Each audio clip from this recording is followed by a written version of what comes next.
haddaba aqoon-yahanka aynu rabno inagu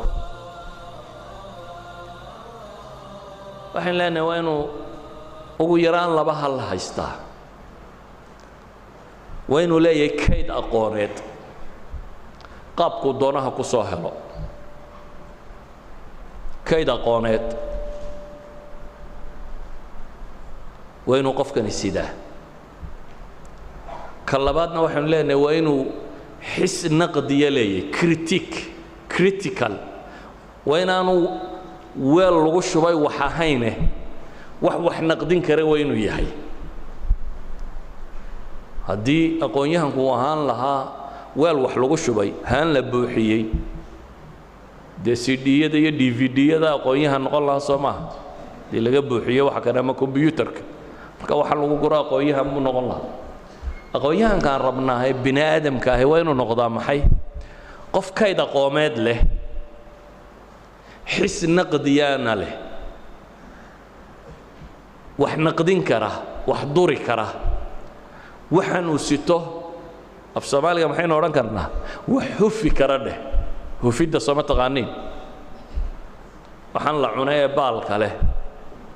dhaqankii soomaaliga marka la tumo maxaa la samayn jiray si loo kala saaro buushaha iyo lubbi shayga midhihiisii rasmiga ee la rabay inta la tumo cabaar la buhabuheeyo ayaa kadibna masafta lagu shubaa dabeetana waa la hufaa waa la haadiyaa aqoon-yahanku markaa waa inuu noqdaa qof kayd cilmiyeed leh mar labaadna wax xufi kara haan la buuxiyey aan ahayne qof wax xufi kara oo wax naqdin kara oo waxaan waxasan iyo waxa hagaagsan kala garan kara waa inuu noqdaa walidaalik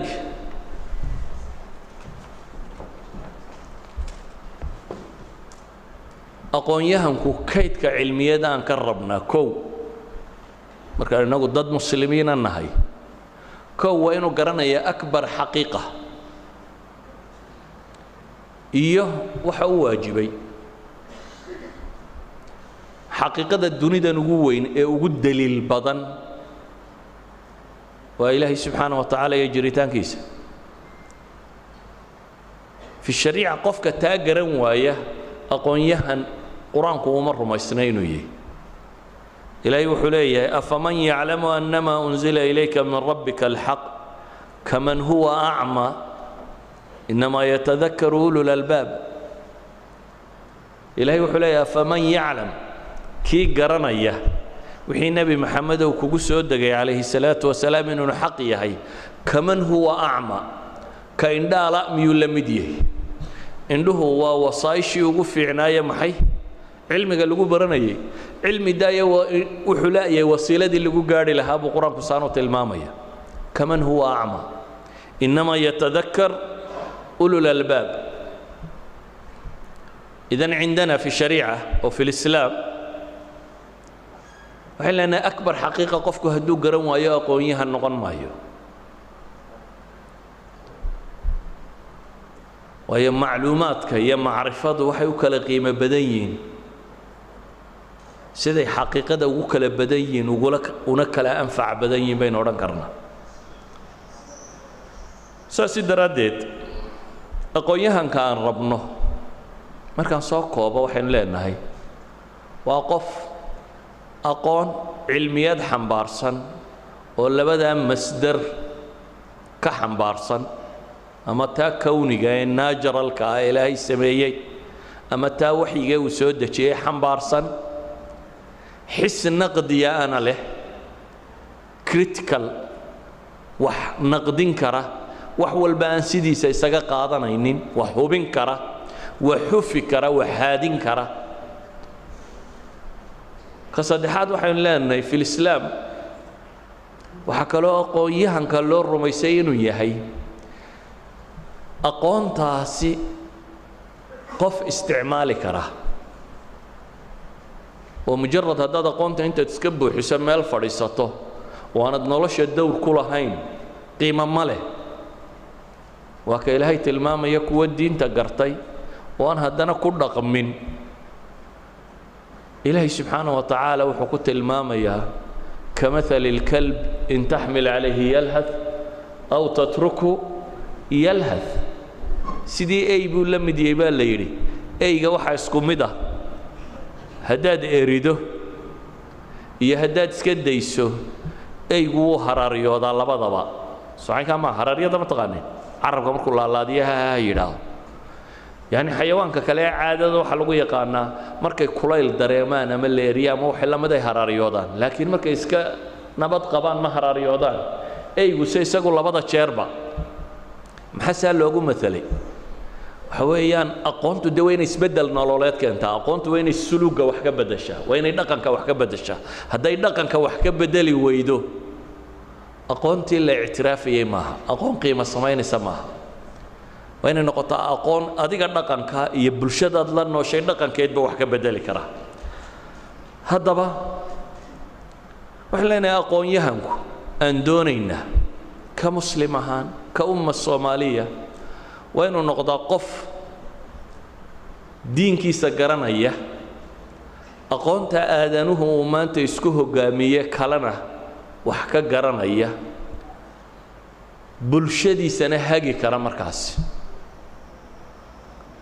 وما حي أقونيهم قوادتك السماية العقل العام للأمة aragtida guud ee bulshadu ay rumaysan tahay waa inuu noqdo aqoonyahanka qofka kawinaya sameynaya waa inuu noqdo aqoonyahanku qofka ilaaliya ummadda identity-geeda ummad waliba waxay leedahay identity wax lagu garto waxay ku soocan tahay waa inuu baadisooceeda ilaalin karaya waxay leeyahay aqoonyahanka aan u baahannahay waa inuu noqdaa qof hagi kara bulshada ila alkhayr سماها كوهاجي كراوين النقضة هذا با كي يسبدل ككدعة أمد إنه يسبدل كدعة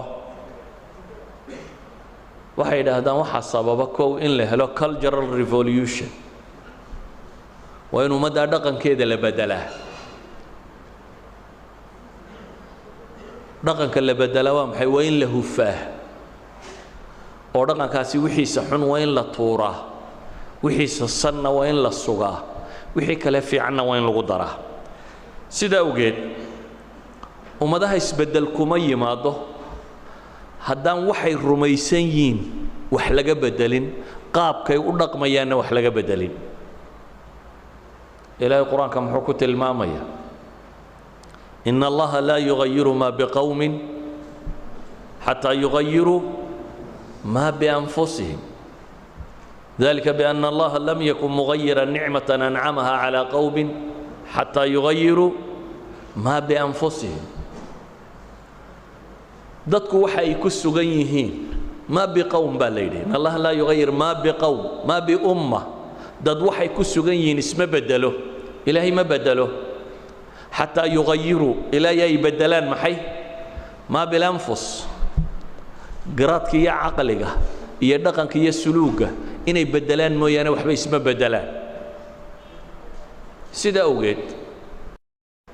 إلهي مركو الرسول صادري الرسول شو واقعيها كعده قامسة وهي absolute value أقوانا بايه وسيدان توس أي ربي قوضو ولا كل مين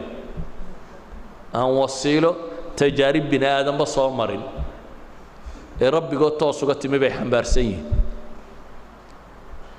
رسوش waxay sameeyaan biyadu waa maxay ma bil anfus bay badalaan dadku sidoo fakarayo iyo waxa uu rumaysan yahay iyo dhaqankiisa ay badalaan kaas marka la badalay cultural revolution ku dhaco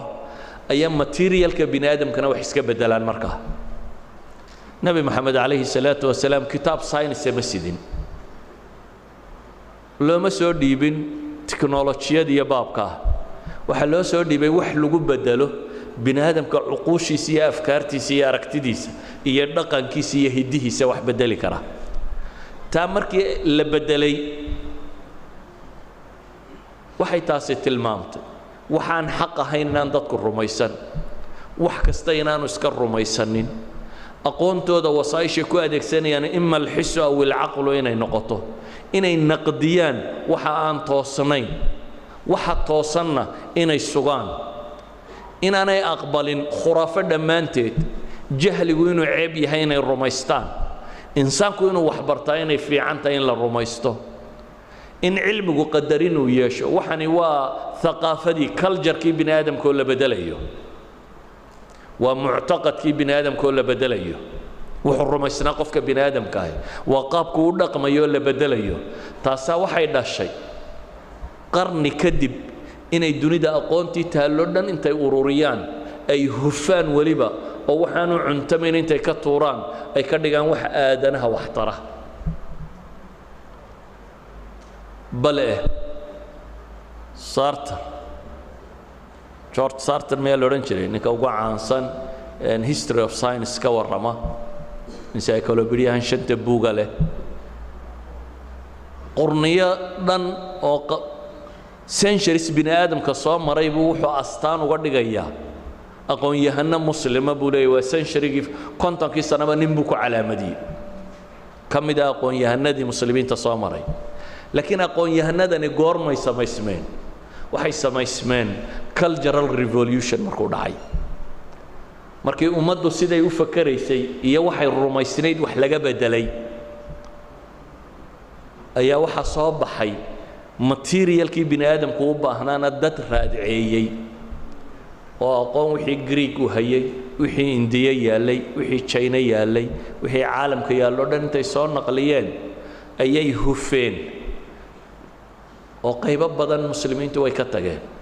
sanamada iyo sida loo qorqoro iyo muusiqaadkoodii iyo wixii la mid waxaas oo dhan way tuureen khuraafaadka wixii ku saleysnay oo dhan way tuureen wixii wax anfacayay ayay tatwiiriyeen way istaycaabeen marka hore way kulmiyeen kadibna way tatwiiriyeen way horumariyeen